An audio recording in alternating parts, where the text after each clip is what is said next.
जगतसिंहपुर जिलार राहामा बजार मुख्य रास्ता संलग्न एक भड़ा घरे दिन द्विपहर दीर्घ दिन धरी देह व्यवस्था चलता अभियोग को नहीं चांचल्य सृष्टि होती।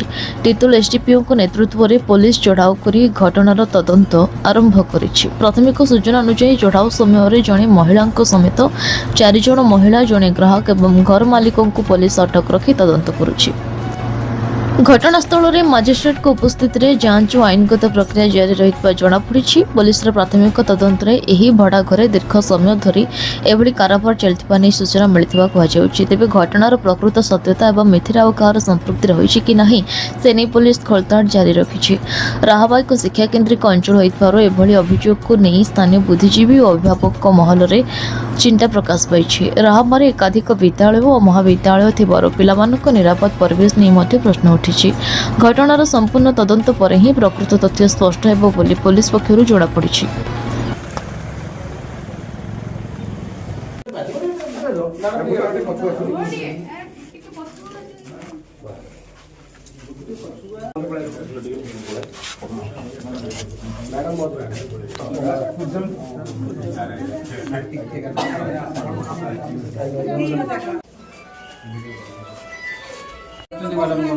हाँ मैडम सब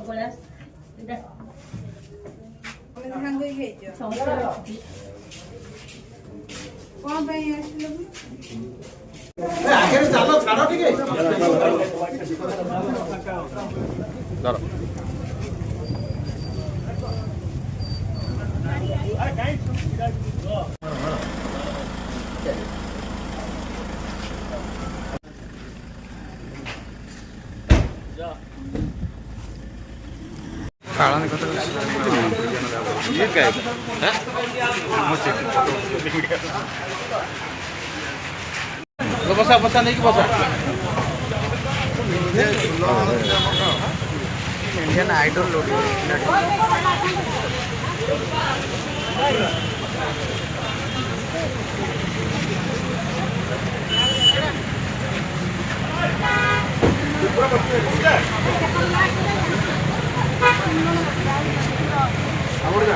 आगे आगे तने बसो हां हम नाम ले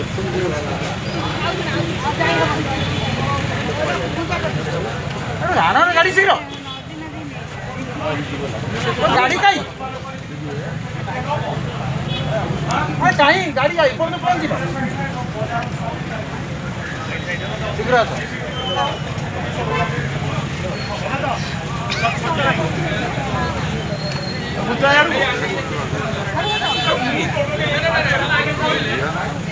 आगे बो हाँ ठीक ठीक ठीक ये जो लोकड़ा बस ठीक आप ठीक अरे पचास चंदी मैडम हाँ मैडम सब तुमको के देखिला तुमको के देखिला देई पैसा सर मोबाइल चेकिंग करंतु तमे चुप रहो मैडम ताको पाया देला तो सब मेरी बहुत समझ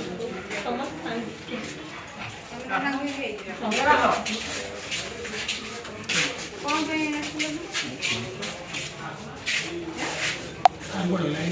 कौन पे मैंने तुम जानी थी वो ट्रेन जानी थी तुम्हें इलीगल काम खराब काम हो गई जानी थी जानी की ऐसी जाओ तुम्हें आसी जो तो आसी कौन पे ये मानस के देख के कहउछ ना सर मु डॉक्टर मोबाइल चेकिंग कर मैडम हां रो मैडम जहा को पचार से उत्तर जणे कहबो जणे रो बाबा मैडम जहा को पचार से उत्तर दे गाड़ी नंबर देनी आ जब बोली ता गाड़ी आछो मैं दे फोटो फोटो एटा पड़ी ना एटा पड़ी ना हेलो ये मत दे हां बा मशीन हां ऐसा धरो हां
ଯାଉନା ସେପଟେ ଆଣନ ଏଇପଟେ ଭାଇ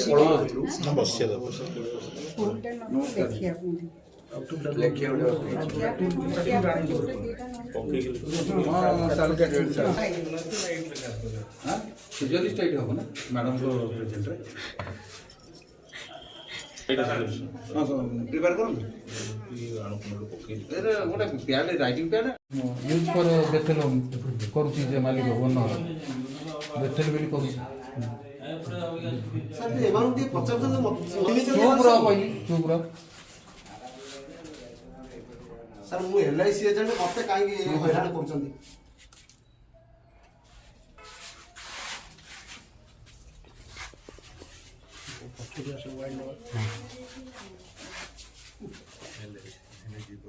ମୁଁ ଆସିଥିଲି ଆଜ୍ଞା ସେ ସପ୍ତାହ ହେବ ଆସିଥିଲି ନା ସପ୍ତାହ ସେ ଯେ ଏମିତି ଟାଇମ୍ ମାନେ ସେ ଦେହ ତାର ଖରାପ ମତେ କାହିଁ ना टिके कहले ଅନିମା ରଣା कोनटा ଅନିମା ରଣା अच्छा घर कोठी ଭୂତମୁଣ୍ଡା ए जो जोडी आज आसले गिरफ होला कोन हेई छी घटना कोन केबेटू आसले नी ମୁଁ ଆସିଲି 9-10 ବର୍ଷ ହେଲାଣି ସ୍ୱାମୀ ଜେଲରେ ଥିଲା ଅସୁବିଧାରେ ପଡ଼ିକି ଜଣେ ଲୋକ ଆଣିକି ଆସିଥିଲା ତାପରେ ଏସବୁ ସ୍ତ୍ରୀ ଲୋକ ଆସିଲେ ଏସବୁ ମୁଁ କିଛି ଦିନ କାମ କଲି ତାପରେ ଆଉ ସେ ନୂଆ ଖୋଜିଲେ ଏସବୁ ସ୍ତ୍ରୀ ଲୋକ କିଏ ଆଣିକିରି ଆସିଲା ନନାଙ୍କ ପାଖକୁ ସେ ପଇସା ଦିଅନ୍ତି ଯାହା नना जी की सी ନନା ଯିଏ ସେ ମାଲିକ ସେ ଘରର ମାଲିକ ଯୋଗାଯୋଗ କିଏ ସବୁ କରନ୍ତି ସେଇମାନେ ସେ ଆଗରୁ କରିଥିଲେ ତାପରେ ମୁଁ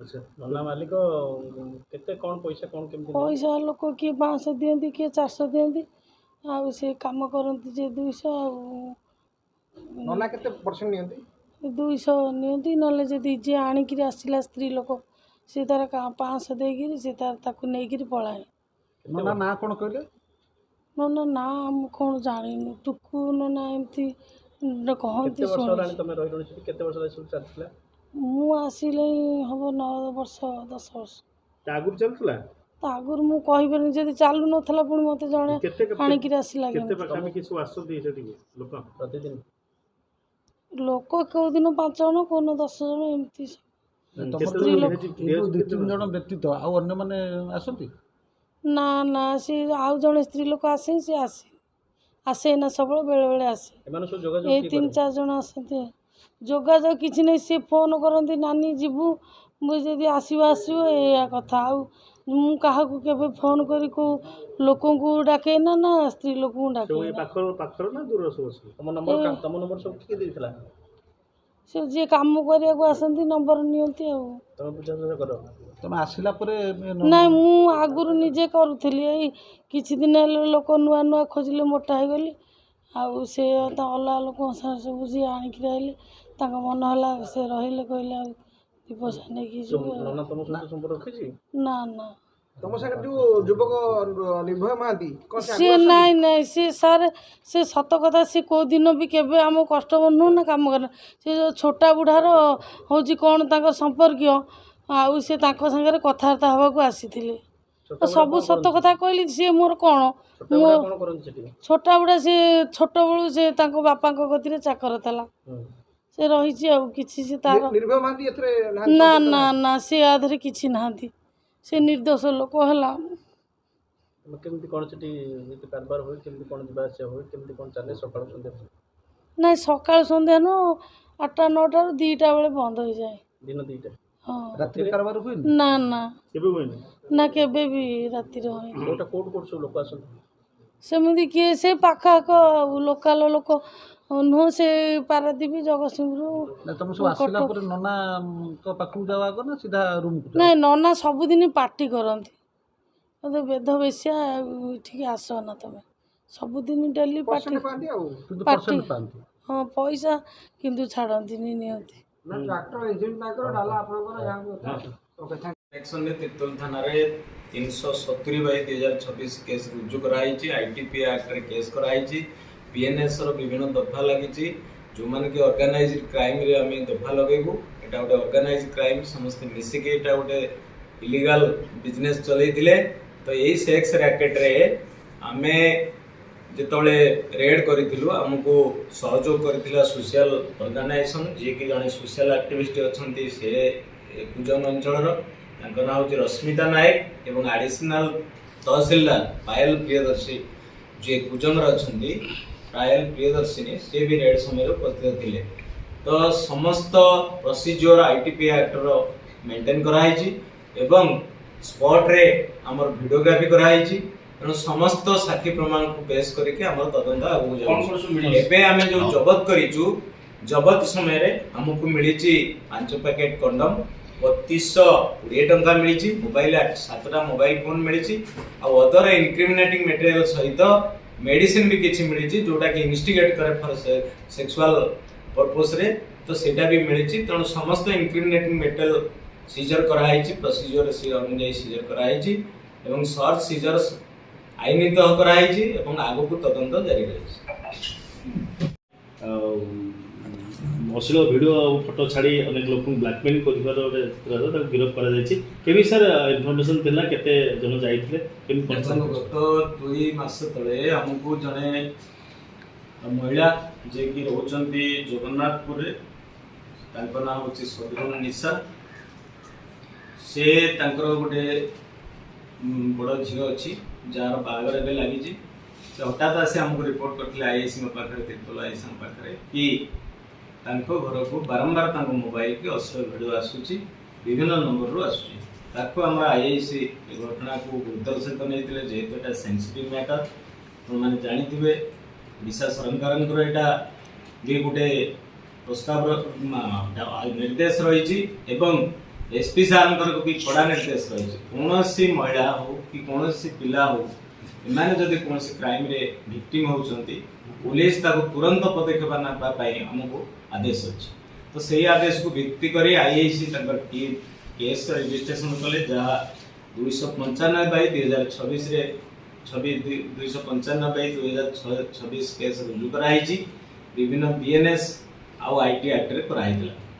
ତାର ତଦନ୍ତ ଚାଲିଥିଲା, ଯଦିଓ ତଦନ୍ତ ଟିକେ ଡିଫିକଲ୍ଟ ଥିଲା, ତାକୁ ଆମକୁ ସମୟ ଲାଗିଗଲା 2 ମାସ। ସାଇବର ସେଲ୍ର ଆସିଷ୍ଟାନ୍ସ ନେଇଥିଲୁ ଆମମାନେ, ଆଉ ସକ୍ସେସଫୁଲି ଆମେ ତାକୁ ସେ ଯେତିକି ନମ୍ବରରୁ ଆସୁଥିଲା ସେ ଅଶ୍ଳୀଳ ଭିଡ଼ିଓ ସବୁ ମେଲ୍ ଆଇଡିରୁ କିଛି ଆସିଥିଲା, ଫେସବୁକ୍ ସୋସିଆଲ ମିଡ଼ିଆ ମାଧ୍ୟମରେ କିଛି ଆସିଥିଲା। ତେଣୁ ସବୁ ଆଧାର କରିକି ଆମ ତଦନ୍ତ ଠିକ୍ ଜାଗାରେ ପହଞ୍ଚିଲା, ସଠିକ୍ ଜାଗାରେ। ଆମର ଗୋଟେ team SI Jaydeep Mohanty, IIC ଧନ୍ୟବାଦ ଦେବି, ସେ ଗତ 2 ଦିନ ତଳେ ଗୋଟେ ଟିମ୍ କରିକି ଛତିଶଗଡ଼ ପଠେଇଥିଲେ। ଛତିଶଗଡ଼ରେ ସେଠି ବି ବହୁତ ବଡ଼ ଡିଫିକଲ୍ଟ ରେଡ୍ ଥିଲା, ସେଠିକାର ଲୋକାଲ ପୋଲିସ ବହୁତ ସହଯୋଗ କଲେ ଏବଂ ଆମେ ଜଙ୍ଗଲ ଭିତରୁ ସେ ଆକ୍ୟୁଜକୁ ଧରିଲୁ। ଧରିଲା ପରେ ଜଣାପଡ଼ିଲା କି ସେ ଆକ୍ୟୁଜ ଗୋଟେ ହାବିଚୁଆଲ ଏମିତି ତାର ଅଭ୍ୟାସ ଅଛି, ଯୋଉଟାକି ବିଭିନ୍ନ ଲେଡିଜ ମାନଙ୍କୁ ବିଭିନ୍ନ ସମୟରେ ଅଶ୍ଳୀଳ ଭିଡ଼ିଓ ମାନ ପଠେଇକି ସେ ନିଜେ ଖୁସି ପ୍ଲେଜର ନେଉଥିଲା। ତେଣୁ ତାକୁ ସେଠି ମଧ୍ୟ ତା ନାଁରେ ବିଭିନ୍ନ କେସ୍ କରାହେଇଛି। ଆମେ ତାକୁ କାଲି ଆରେଷ୍ଟ କରିଛୁ ଏବଂ କୋର୍ଟରେ ପ୍ରଡ୍ୟୁସ୍ କରିଛୁ। କି ସାର୍ ଅଛି କି ତାକୁ ଟଙ୍କା ମାଗିବା କି ସେମିତି କିଛି ତାକୁ ବ୍ଲାକମେଲିଂ କରିବା, ସେମିତି କିଛି ଘଟଣା? ନାଇଁ, ସେମିତି ଘଟଣା ଆସିନାହିଁ ନଜରକୁ। ପରବର୍ତ୍ତୀ ତଦନ୍ତ ଚାଲିଛି। ସେମିତି ଘଟଣା ଥାଇପାରେ, ଆଗକୁ ସେ କରିପାରିଥାନ୍ତା, କିନ୍ତୁ ଏସବୁ ଘଟଣା ଛତିଶଗଡ଼ରେ ସେ କରିଛି ବୋଲି ତାଙ୍କର ପୁଲିସ ରେକର୍ଡରୁ ଭେରିଫାଇ ଜଣାପଡ଼ିଲା। ସେଠି ସ୍କୁଲ ଗାଡ଼ି ଚଲାଉଥିଲା ବୋଲି? ସେଠି ସେ ଗୋଟେ ସ୍କୁଲରେ ଡ୍ରାଇଭର ଥିଲା, ଗାଡ଼ି ଚଲାଉଥିଲା ଏବଂ ତାର ପଛପଟରେ ରହିକି ଏସବୁ ଅପରାଧ ସେ କରୁଥିଲା।